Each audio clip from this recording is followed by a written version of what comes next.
Hi ఈరోజు video ETF మరియు mutual fund మధ్య తేడా ఏమిటి? బిగినర్ ఇన్వెస్టర్స్కి ఏది బెటర్? మ్యూచువల్ ఫండ్ అంటే చాలామంది ఇన్వెస్టర్లు కలిసి పెట్టిన డబ్బుని ఒక ఫండ్ మేనేజర్ మేనేజ్ చేస్తాడు.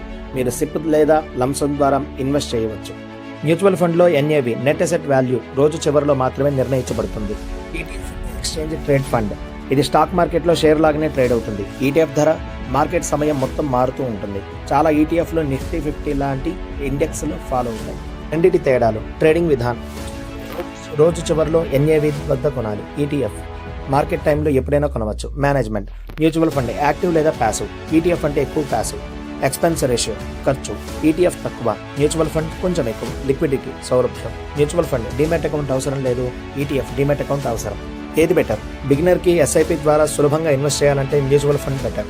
డీమ్యాట్ అకౌంట్ ఉన్నవారు తక్కువ ఖర్చుతో ఇండెక్స్ ట్రాక్ చేయాలంటే ఈటీఎఫ్ బెటర్. ఈటీఎఫ్ మరియు మ్యూచువల్ ఫండ్ రెండు దీర్ఘకాలిక సంపద సృష్టికి ఉపయోగపడతాయి. మీ లక్ష్యం, రిస్క్ మరియు సౌలభ్యం ఆధారంగా ఎంపిక చేసుకోవాలి. ఎడ్యుకేషన్ పర్పస్ ఉంది.